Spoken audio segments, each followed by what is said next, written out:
I find that there are people that have been taught to tear themselves apart at the expense of making other people around them laugh. There is a fine line between being able to take a joke, laugh at yourself, but not tear yourself down. And that comes from knowing your own boundaries as well, because I think certain people can take on a little bit more and others have, a shorter, smaller threshold. And it's just about knowing where you stand as a person and how much you can take and where you say, well, no, that was not acceptable. I'm not going to do that to myself, or I'm not going to accept you to be speaking to me like that. That was not funny. So when your emotions are hurt, to also be able to voice that. Welcome to the Crown Yourself podcast, where together we build your empire and transform your subconscious stories about what's possible for your business, body, and life. I'm your host, Kimberly Spencer, founder of crownyourself.com, and I'm a master mindset coach, best-selling author, TEDx speaker, known to my clients as a game changer. Each week, you get the conscious leadership strategies you need to help you reign with courage, clarity, and confidence so that you too can make the income and impact you deserve. Imagine this podcast as your royal invitation to step into your full potential and reign in your divine purpose. Your sovereignty starts here, and your reign is now. Helene, I have to ask, Greek mythology, how did you combine Greek mythology into your practice with female embodiment? Okay, so we use different archetypes when we do the work that we do. And we embody those while we are doing our circles or our retreats and bringing those into the awareness of our attendees as well. So we are directly related to the Greeks being Cypriot. Hence, it's within our blood and culture to be able to connect to those ancestors. And therefore, that's where the connection to Greek mythology started. And we brought more of that into our life and into the lives of the circles and retreats that we host. Now, I love the work of Dr. Joseph Campbell with archetypes and mythology and the power of what those stories and myths reflect in our own consciousness and how they show up as lessons about love, about hubris, about all of the things. So what are some common archetypes that you're seeing with women in particular as they struggle through their challenges? There's quite a few, starting with the victim. So there's a lot of them that play the victim, which is one of the most disempowering archetypes to actually embody and live by, simply because you take away the power from yourself and you hand it over to whoever you are playing the victim to. And therefore, it's one of the most common ones that I find women have a really hard time to even be aware that they are embodying. Simply because we have been taught and programmed by cultures, religion, society to live in that archetype and function from it, and for that to be assumed as the normal. Therefore, when we bring awareness to that, we're able to see how much power we actually have, and that we're able to take the reins of our own life, as you say, Kimberly, and bring back that power into our bodies, into our lives, and to really embody what we've come here to do as women.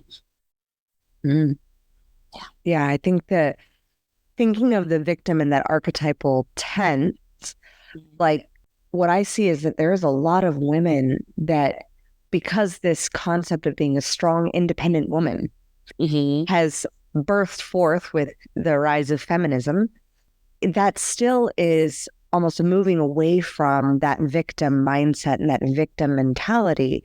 So we still are directing energy into it. even if we may be strong, even if we may be dependent. So what is the difference between being weak or vulnerable and being a victim? I would say that being a victim is not having the awareness that you are actually playing out that role and embodying that.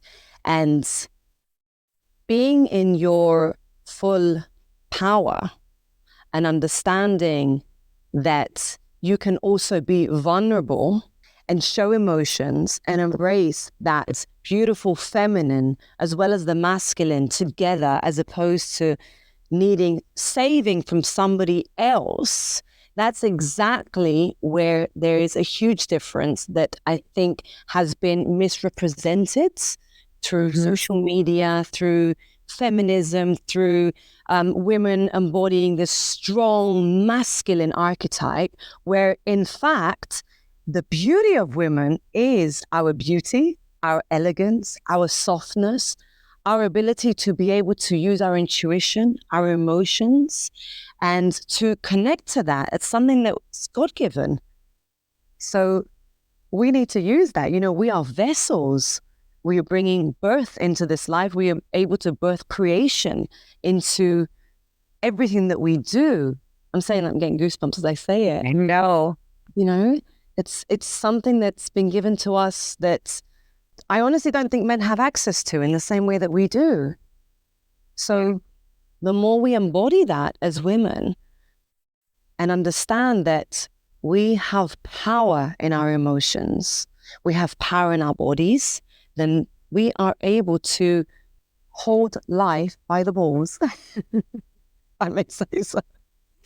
Love it. How did you get into this journey?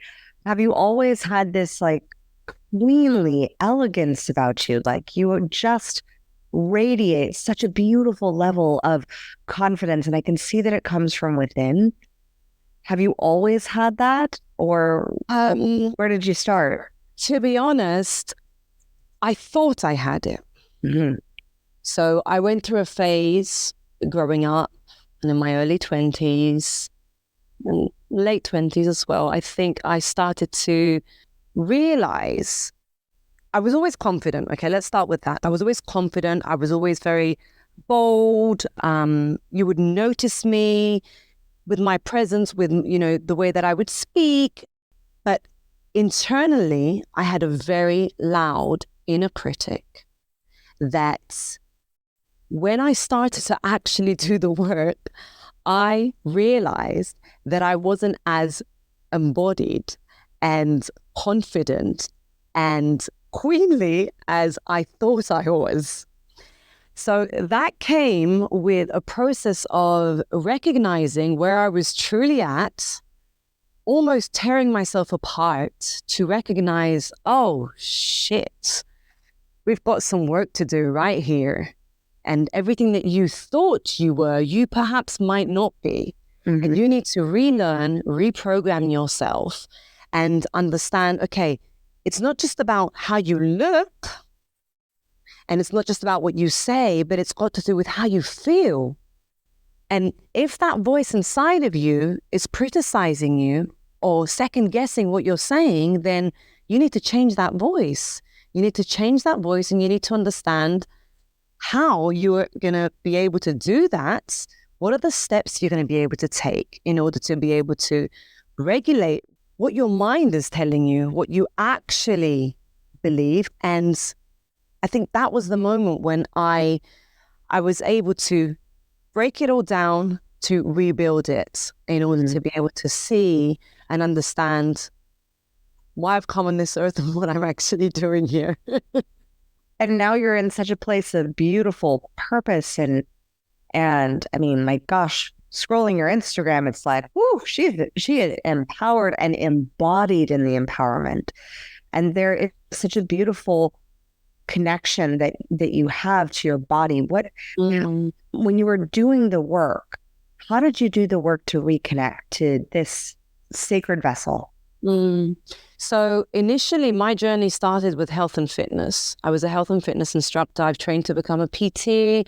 I lived in Saudi Arabia for 6 years, and I started my own business as a personal trainer. And I worked with the royal family of Saudi Arabia. I worked with women over there that were looking to feel empowered, but they would come to me because of a lack of confidence on the exterior.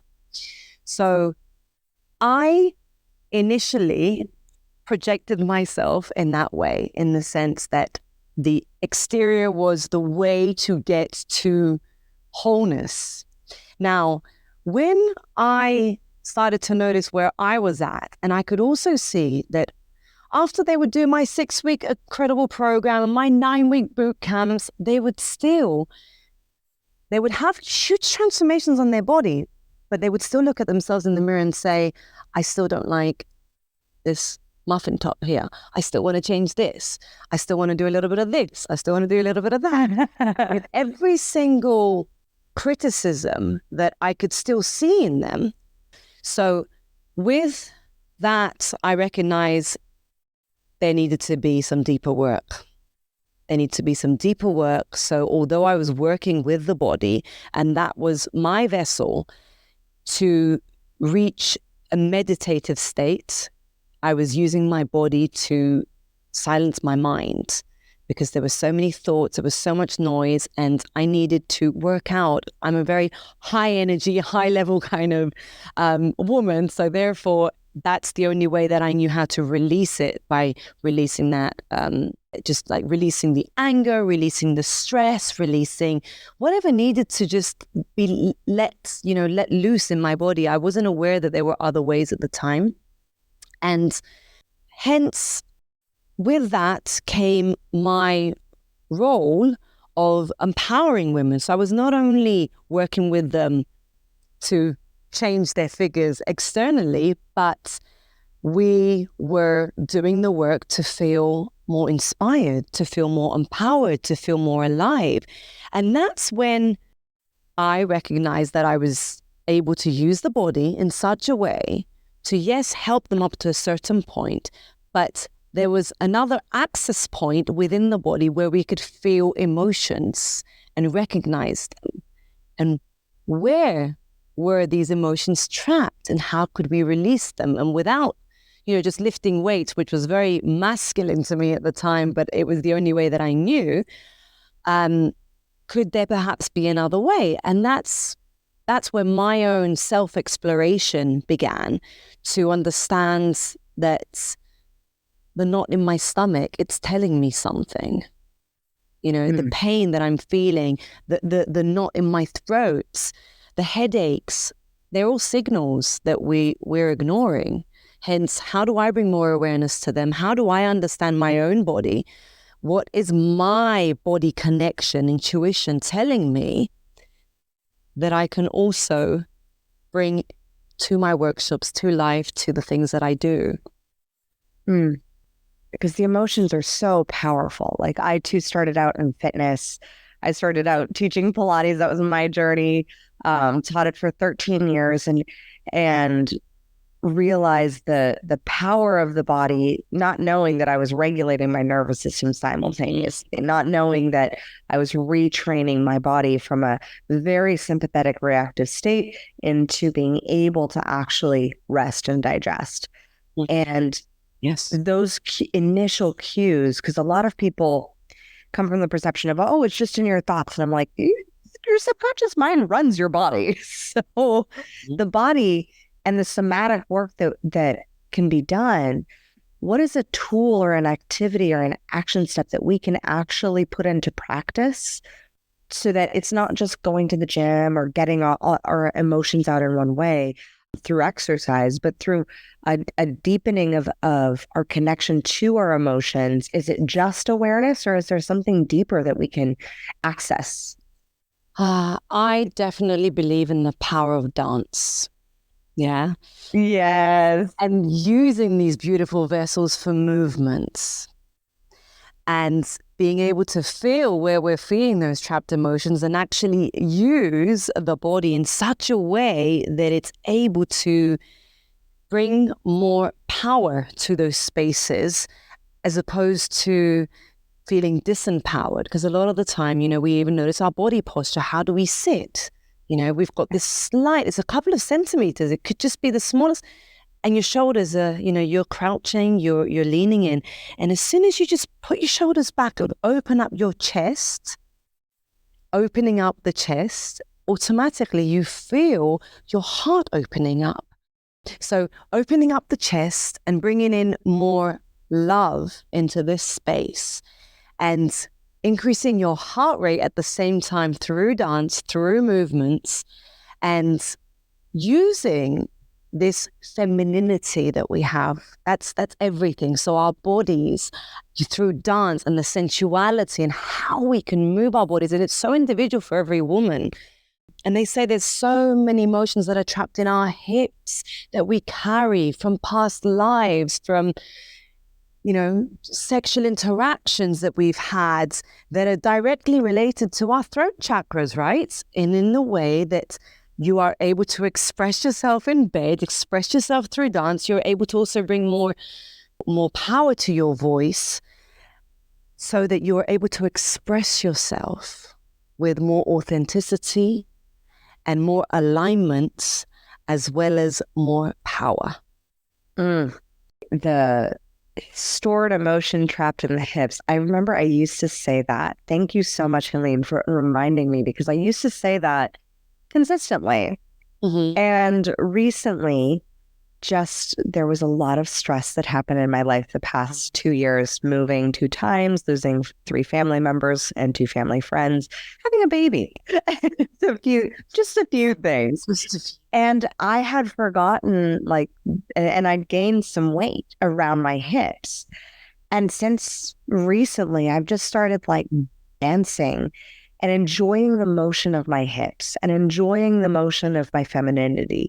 And I've actually taught many of my friends, girlfriends, how to walk in heels, because I said, most women do it wrong, because we walk like men in heels, and that's not how our bodies were designed. That's not actually how heels were designed, even if they were designed by a man.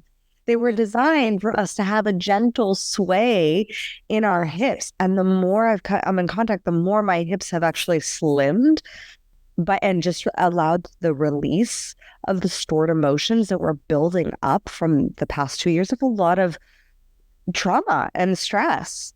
And that experience of the motion of the sacred sacral basin of our bodies, and with that getting more alignment in that space. So I mean, as far as my practice for dance, it's just turn on, I have a whole empowerment list of it's called my Becoming a Queen playlist on Spotify. And that's my playlist that I jam, and I'll just dance to those songs. But do you have a practice, or is it just hit the play button on Spotify? How do you do your dance practice? We need to do one together. Yes, I completely agree. So I make sure, first of all, that I have the space to myself. I think that's really key, because it's a connection to your higher self, and you want to be able to release all emotions that come through that in that moment, because it could be crying, it could be laughter, it could be sexual, you feel sexually aroused, it could be so many aspects of yourself. So I make sure that I have the peace and quiet, because I also have 2 kids as well, so they can at any time, and that just disrupts the flow. So having that, I would say, is essential. Secondly, finding a playlist that is inspiring. I actually have one that starts off quite slow and then builds up. So it feels like a heartbeat, how your heart is increasing with the movement. The music is also dancing with you. So there's this beautiful union of music, of sound, of fluidity in the body. And the other thing that I do, I always keep my journal nearby when I dance to jot down downloads, ideas that come to me, because in that moment you are creating, you are connecting to the divine, you're connecting to your higher self. And you get the best ideas, they say, in the shower, don't you? Because that's the moment that you actually switch off, and you're not thinking about thinking. You're not thinking about doing anything. You're unwinding. And in those exact moments where you are dancing and expressing yourself, it's a really good space to get a business idea, to think of a partnership that you can have with someone, invent something. There's so much more that goes on energetically that we have no idea about on a scientific level. But I think as women, it's safe to say that we can feel these energies a lot, and they are accessible, and they're definitely accessible through dance. And I think that's so beautiful that you break that down into having that sacred space. And there's that piece of doing the dancing alone. And then there's also the piece of communal dancing, because tribally, like the two things that have sustained humanity, you go back and it's always storytelling and dancing. They always dance together or they story told together. And there's all these beautiful different variations of dance through all the different types of cultures. Mm-hmm. But what do we gain when we dance in a community? What I feel personally when we dance in a community, there's a common goal. It's like there's a common intention. So it brings so much more power, energy, manifestation to what you are creating. It's the same like when people come together to pray. That's so powerful. In the same way, when a group of women come together and they dance together, or a community comes together and they dance, there's a common goal of, yes, having fun, enjoying yourself and releasing and, just enjoying the process. But there's something a lot more spiritual to it. There's an energy field that I feel like everyone's tapping into at the same time, that again, we can't see, but we all can feel. And that is a beautiful union that we don't have enough of as, whether it's your country, your tribe, your community. I feel like everyone's become quite, everyone's got their own little communities, which is great. But imagine doing this like on an expansive scale, on a huge mass scale of everyone dancing together, or everyone praying together, or everyone coming together. There's so much more power to that union. I love the idea of the common intention, and you just brought to mind so many ideas that I now have. Just what would it look like if our country just chose to dance together? And even if we're dancing separately, but dancing at the same time and collectively, because there have been studies done with prayer and meditation as far as, suddenly you get a group of people together meditating. And there's been a lot of studies with transcendental meditation. And suddenly crime stops for like the time and duration of the meditation, if not longer. And there's no police sirens. And it's phenomenal, the power of community and the power of our intentions when we come together in that sacred space. And I would just be curious as to what would happen if we all came together in sacred movement. How would that unite us as a people when there's so much division? Yes, especially at these times. Can you imagine if our government's actually focused on these kind of things? Like if the mainstream media was focusing on bringing people together in this way, as opposed to depicting how we are divided, where we could be as a human race, where we could be as individuals, what kind of lives we would have, what kind of, environments would our children grow up in if they were taught in schools, they were taught meditation, they were taught dance, they were taught about connecting to their bodies, how that would change the next generations to come. And what would crime look like then? Yeah. Right? You also just brought such a humorous picture of just picturing all the world leaders dancing together. That would be lovely. That would be lovely. And then that's a lot of old white men dancing. That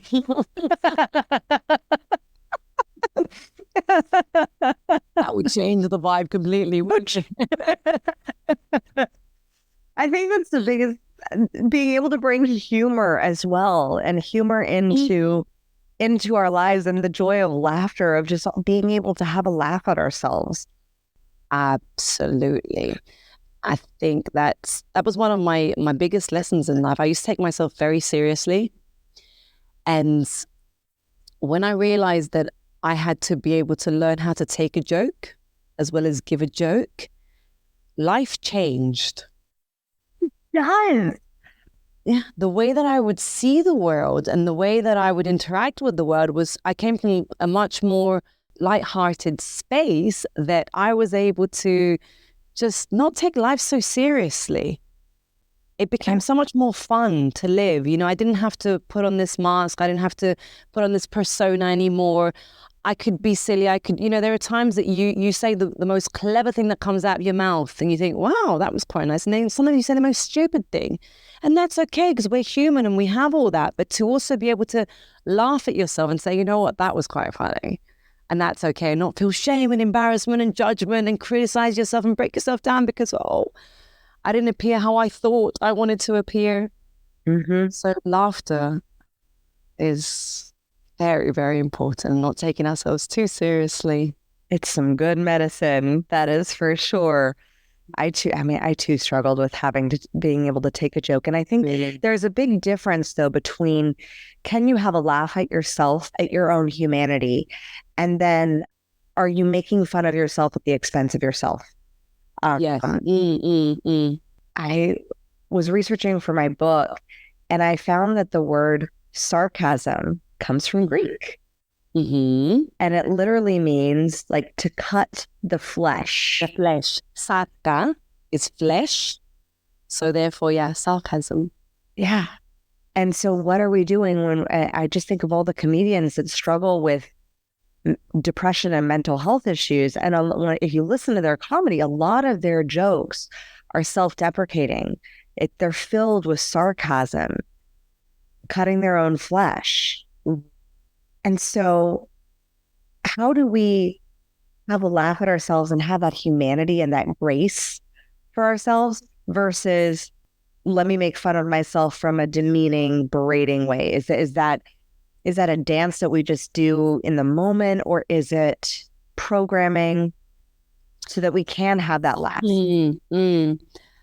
I find that there are people that have been taught to tear themselves apart at the expense of making other people around them laugh.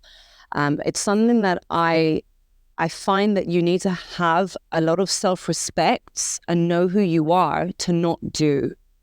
So for me, it's a no-go. It's an absolute no. To be able to not take myself seriously, have a laugh, make a joke, but to diminish myself in order to make other people feel happy, it sounds like I'm self-sabotaging and I'm people-pleasing. Now, if I'm so concerned about people's opinions of me and I'm trying to please them by tearing myself down, then I'm just tearing my confidence apart. I'm tearing myself apart, which is definitely not an empowered place to be.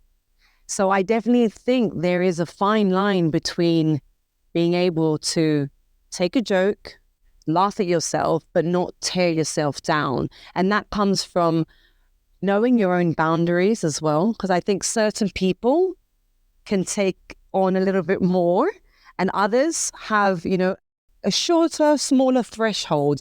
And it's just about knowing where you stand as a person and how much you can take, and where you say, well, no, that was not acceptable. I'm not going to do that to myself, or I'm not going to accept you to be speaking to me like that. That was not funny.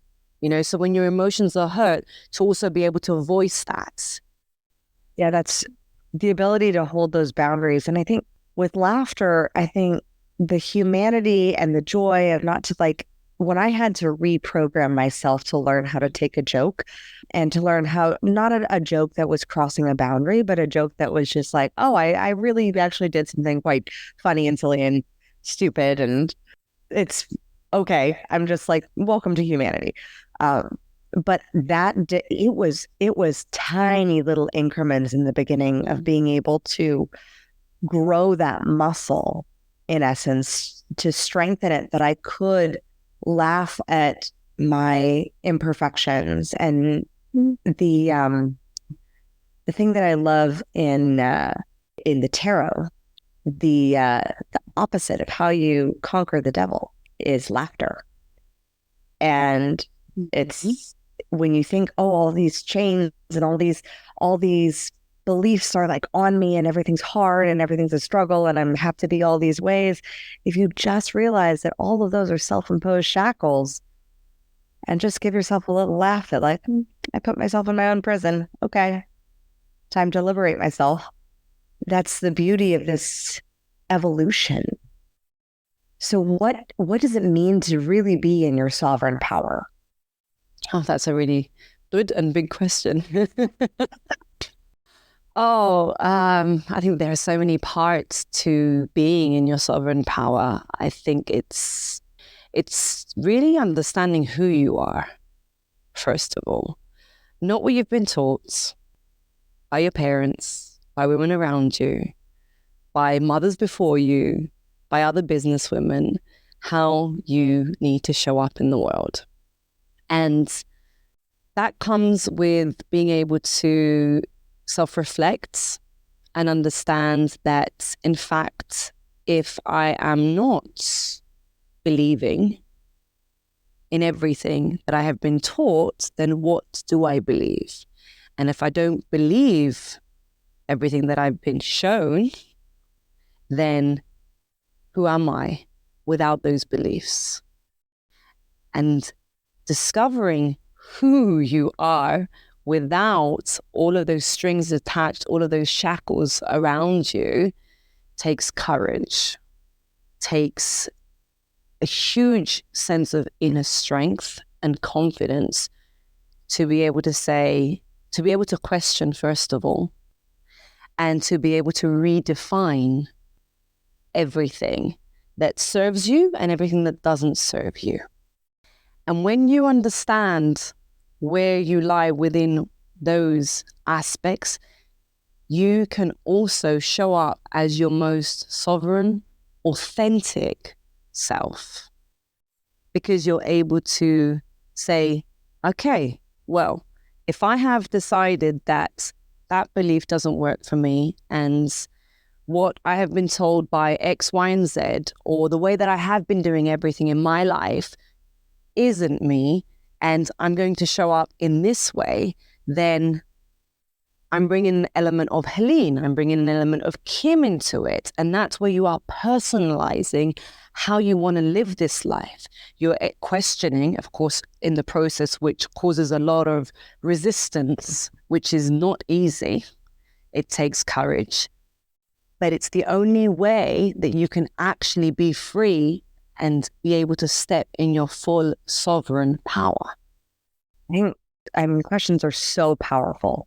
Mm-hmm. And one of the greatest fears that I've noticed that people have in questioning is they're so scared to have been wrong about who they have been, and also scared about the guilt that could come from how they were being when they were who they were, doing as they thought they should do, or doing as that belief guided them to do, that they no longer are wanting to believe. So is it guilt that we need to deal with first, or is it the fear of being wrong, or how do we move through that dance? That is a tough process. That is really a tough process, because we do carry a lot of guilt and shame around who we were. And it's almost like you require permission from yourself to be able to step into this new version of you. And most of us also are looking for permission from our inner circle, from the people that are around us. And when you've changed and people are not, they don't resonate with you anymore, and you are looking for their validation, there's a lot of guilt that comes with that, because you're realizing you're not able to connect with the same people. You're not able to be your old self. People are saying, well, you know what? you've changed. And that comes as criticism. It doesn't come as, you've changed, well done. Like, you've actually outgrown me, so therefore carry on. It comes with criticism and judgment, because I think it creates fear in the people around you that perhaps you're going to leave them, that you are going to grow, and it brings up emotions to the people that are around you that perhaps they don't want to deal with yet as well. So with that being said, the guilt comes from, if you've made a decision that you want to change, because we all change. And that's something that, if I'm honest, I'm actually going through right now.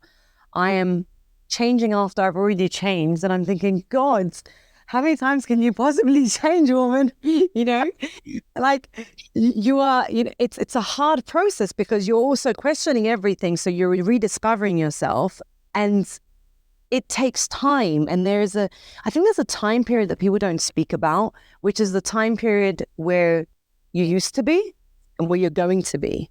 There's a gap right there that you're figuring it out. And that's where guilt comes in. That's where fear of being wrong comes in. And it's in those moments that you need to just keep pushing through. Even if you don't know where you're going, you just need to keep pushing through to find that new version of you and be able to release that guilt and let go of the idea that you will be wrong, because we'll always be wrong, and that's okay. I think being wrong is one of the most scrutinized things that we as humans have done to ourselves. But in fact, if we were able to embrace this concept of being wrong, then we would actually be able to grow so much more, and people would have so much more confidence and courage to be and try whatever it is that they have in their hearts. I remember it was Sarah that has Spanx. Yes. That said she would come home every day and her dad would ask her, how have you failed today? That was the question that they were asked every day at the dinner table. And it was perceived as, you've done something well if you failed. You've done something well if you're wrong. And therefore, in that programming of hers, that's where, she was able to try different companies and keep showing up for Spanx when it wasn't doing well.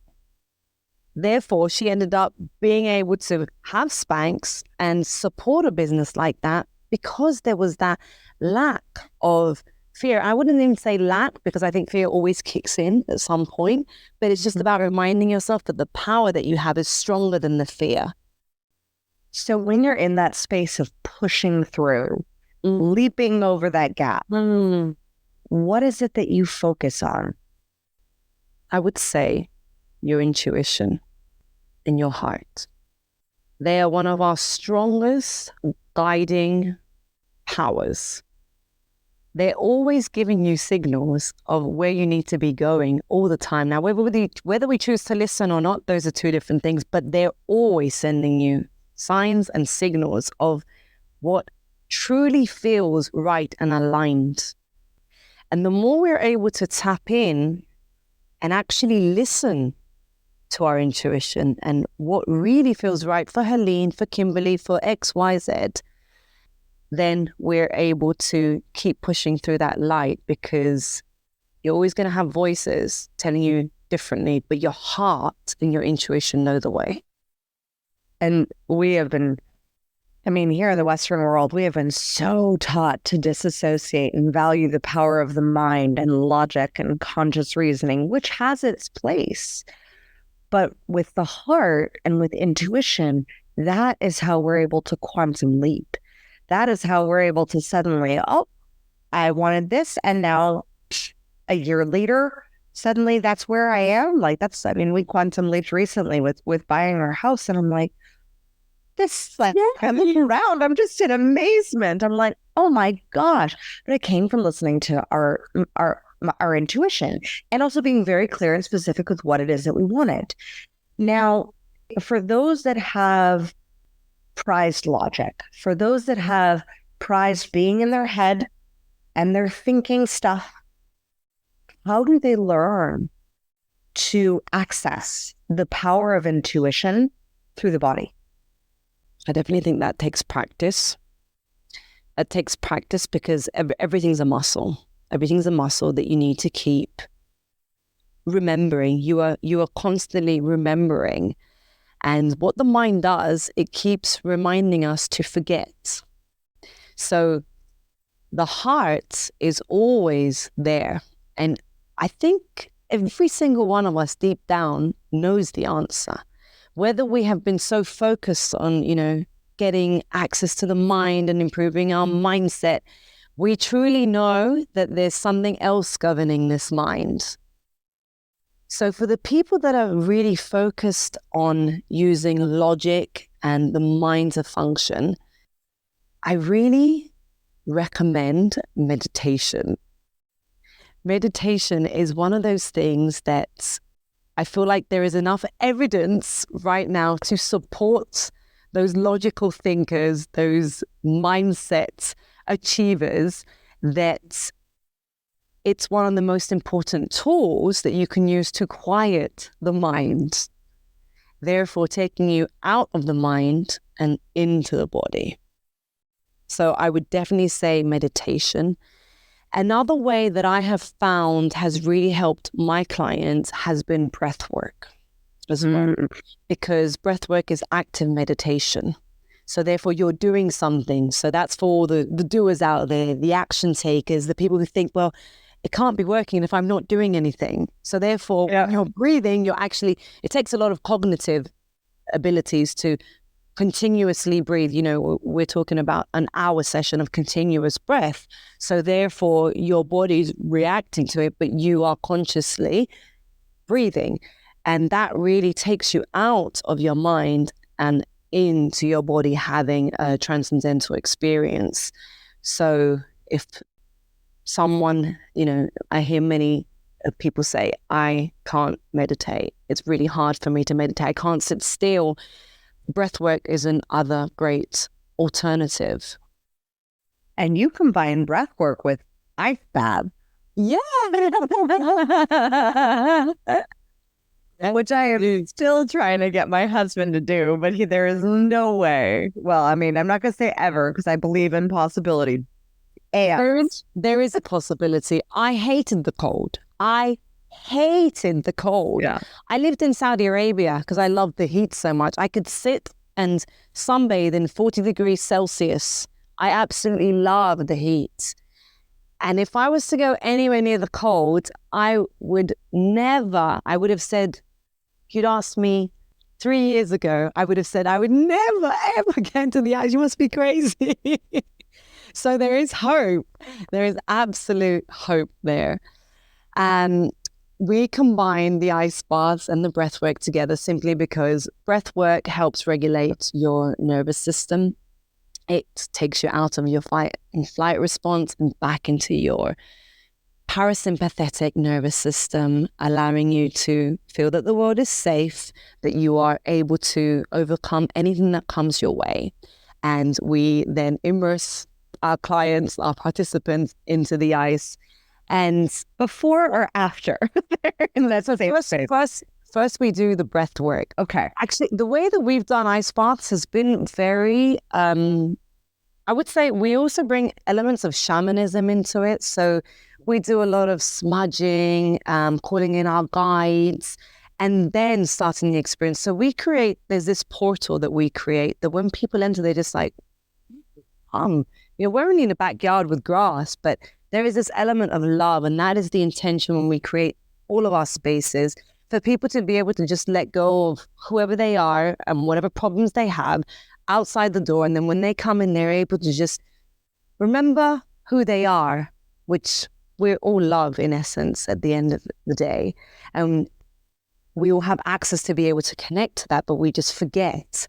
So when they come into our spaces, that is the main intention, to be able to bring them back to their hearts, to connect to the love within themselves, to the love within the space, and the love within the community, the people there.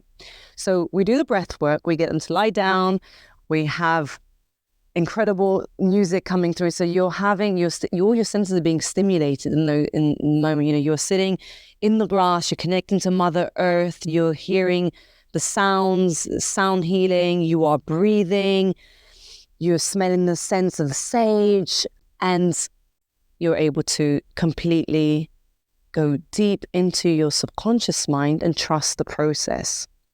Now, when they open their eyes, they're then faced with the ice. And one of the things that I say is your mind is always going to try and trick you. So once you enter the ice, your brain is going to say, get the fuck out of here. You are not safe. Like, get out of this ice. That's the first thing that your mind will say to you. Now, when you are able to override that voice that is trying to trick you, essentially, and tell you you're not able to do it, which is the exact same voice that comes up in every single scenario in our lives, says, you're not good enough, you're not able to, it's too cold, you can't do this, you're not enough. That's the exact same voice that you are overriding by staying in the ice.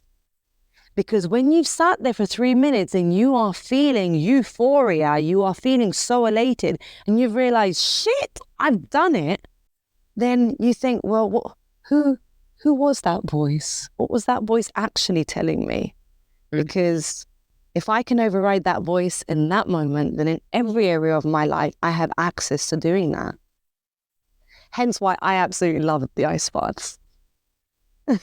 I love, believe me, as a marathon runner, like I have loved a good ice bath. Just being able to go in, and even just a cold bath. Like when I was training for my last marathon, I did my first 10 miles in 6 years, and I just immediately knew my body was like being cold. And so I just turned on a cold bath, and I didn't have any ice at the time, but I dove in, and it is cold and it is challenging. And when you override that voice in your head, you will feel so empowered. Yeah. It's like how I felt when I gave natural childbirth.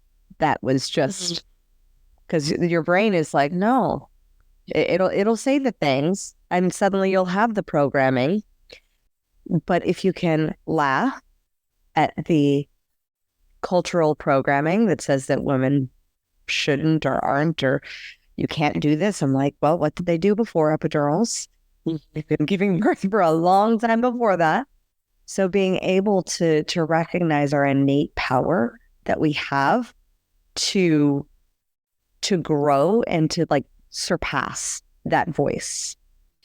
What else do you do to surpass that voice beyond ice baths, breath work, dancing? Is there anything else? Meditation? I sing. I love singing. So recently I've gone back into singing. I used to sing up to the age of 17, and then I decided that I was going to be a chartered surveyor, and I went and studied real estate and finance. And very quickly I realized I was not going to stay in the corporate world. I had to create a world where I could function at my best. And therefore, I took a break of about 10 years of not singing.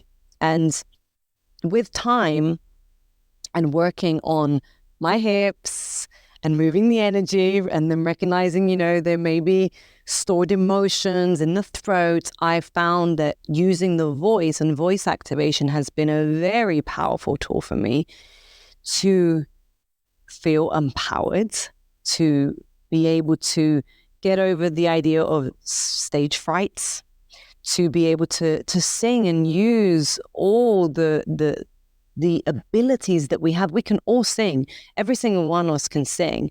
When people say, I can't sing, that's not true. It's just, it's a muscle that hasn't been practiced, but we all have that ability to be able to sing. And it's one of the most liberating feelings to be able to tap into.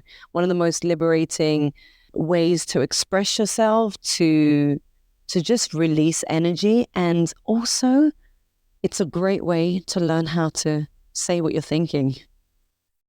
That is true. It is a powerful healing modality. I was a musical theater nerd, and I was absolutely in high school, just like star of the show, like loved all musical theater, and it was my way of being able to express things that I did not yet allow myself to feel, and that I did not yet allow myself to process emotionally, but I could process them within the safety of a song or a character. Yeah. And that was incredibly healing.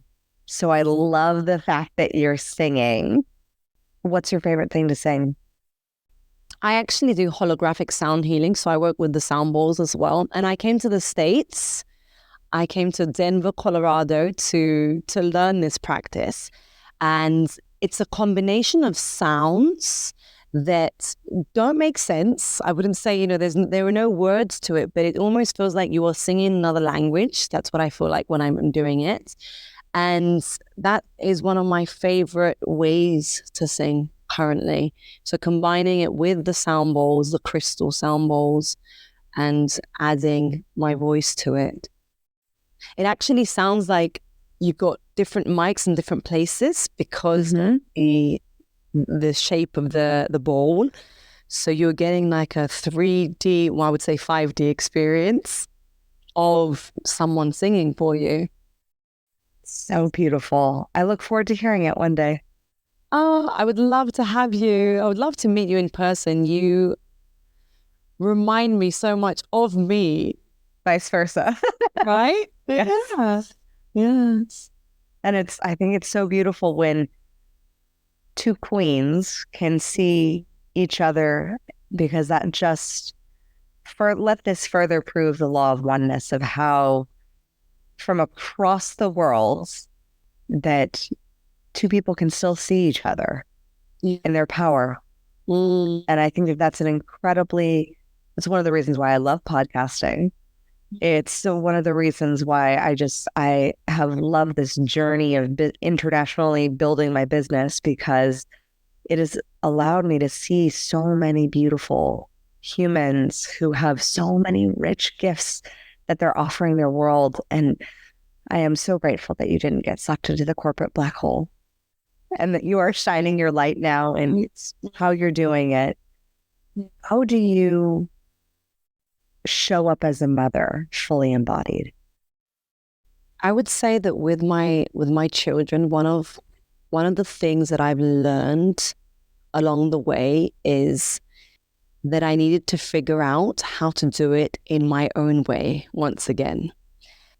And that means being very present with them when I am with them, but also making sure that I am 100% able to make space for myself.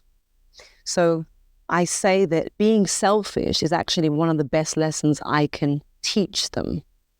That way, I know that my daughter will make sure that she puts herself first, and that my son, when he sees a queen that needs space for herself and knows how to manage that, he will also be able to give her that and make himself a priority when he needs to, as well as respect other people when they need that.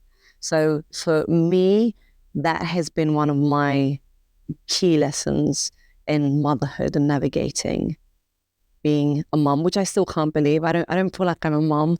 I feel like they don't belong to me. But sometimes I live this life, and then they kind of appear, and they're like, I'm so grateful to have you as well. It's this, there's this disbelief around it that I'm a mom.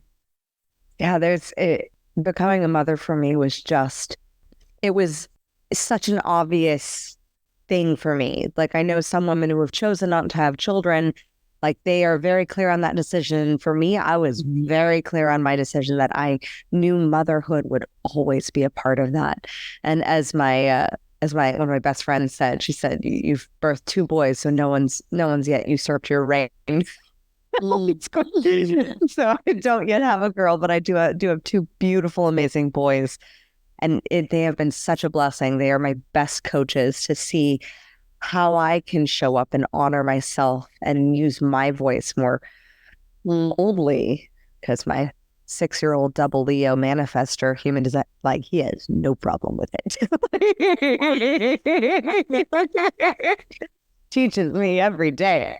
And then my other one teaches me just a level of such deep sympathetic compassion.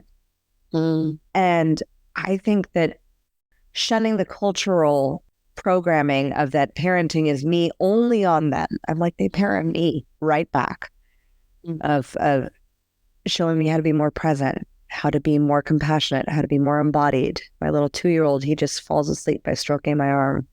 And it's the most beautiful experience to just have that reminder of softness. Yeah. Well, Helene, I have loved our conversation. I am so excited to meet you one day. I am so excited because it is happening. When we meet. The intention is there. The intention is absolutely there. I would love to shift into a little bit of rapid fire. Would you be down for that? Okay, yes. Okay. Who is your favorite female character in a book or a movie, and why? I would say it's Mulan. I love Mulan. Yeah. She embraces femininity as well as power all in one. I love it. I think you're the first person to say Mulan in over 200 episodes. And I'm like, I love Mulan. I think I've been watching a lot of cartoons with my kid. Yes. Yeah. It comes to mind. I'm like reliving my own childhood of Disney princesses with this. What woman would you want to trade places with, alive or alive at her time, so historical as well, just for a day, to live in her body, see how she thought, be in her mind, lead how she leads? Ooh. God, so many are coming. Does it have to be one? Okay. Oprah Winfrey. Yes. Yes. Because I love what she stands for. She has done things her way. She's not had it easy, and she's very inspiring with who she is and what she represents. Amazing. What is your morning routine? My morning routine. So I make sure that I never touch my phone in the mornings. The first thing that I do is I put on my bikini, I lie down, I do my breath work, my meditation, and then I get into the ice. So before my brain's awake, I'm already doing the thing that I need to be doing and getting my mind and body into the state that it should be for the rest of the day. And so I take it that you have an ice bath in your home. Yes. Okay.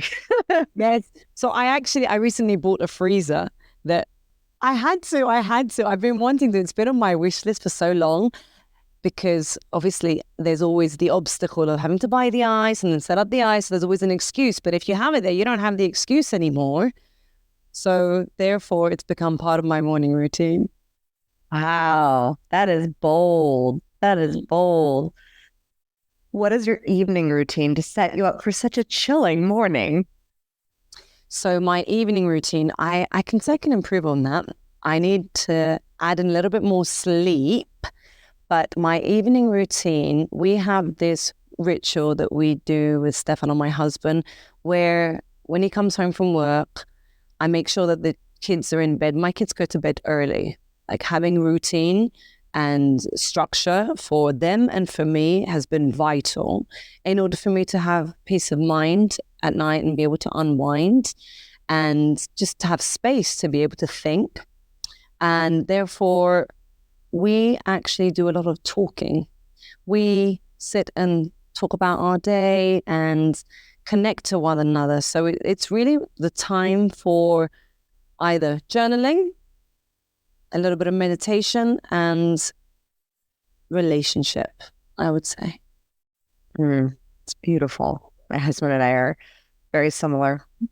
Yeah. Do a lot of talking at night once the kids are asleep. Talking. Sometimes we watch a show, but recently I've just been so disenfranchised by anything, even like a cute little funny 30-minute show. I'm like, I'd much rather just talk to him. There's with so much going on and so many, and 2 children, the connection time between yourself and your partner is so vital. It's key. And I think most people forget that a relationship, just because it's been good, you can just, you just assume that it's always going to be good. But you can get lost along the way. You lose yourself along the way, let alone your partner. So if you don't make time for that, like you make time for the gym, then that can also end up in a direction that you're no longer there with your partner. So making time for that is key. So I love how you do it as well. Yeah. What do you define to be your kingdom or your queendom? My body. That's what I would say. And lastly, how do you crown yourself? By always putting me first. Always checking in with myself, what it is that I need first, doing that. Helene, how do we work with you? How do we get in on your retreat in Cyprus? Yeah. You have many amazing things coming up. So we have our website that's it's on drstefanos.com, that you can find the information on there. And we have, so I've got a one-on-one sessions as well that you can book. I have a Calendly link on my Instagram. So if you follow me on Instagram I am Helene Alexi Ioannides. I know that's a handful. It'll be in the description. You'll find a link in my bio with all the information there on retreats, events, one-on-one sessions. Amazing. Helene, it has been such a pleasure getting to know you, and I look forward to dancing with you someday. Thank you so much, Kimberly, for having me on the show. It's been an absolute pleasure. I'm honored to have met another queen, and to be able to share so much in common from across the world. So thank you so much for having me on. It's been an absolute pleasure chatting with you. Although we don't know each other, we've been talking for an hour, and it feels like we've known each other, that we've had these conversations that have just been so fluid. Amazing. And maybe we have. Past life. Maybe we have. As always, my fellow sovereigns, own your throne, mind your business, because your reign is now. Thank you so much for tuning in today. If what you heard resonated with you, be sure to subscribe and start creating a bigger impact now by sharing this with a friend. Just by doing that one simple act of kindness, you are creating a royal ripple to support more people in their sovereignty. And if you're not already following on social media, connect with me everywhere at crownyourself.now for more inspiration. I am so excited to connect with you in the next episode. And in the meantime, go out there and create a body, business, and life that rules. Because today, you crown yourself.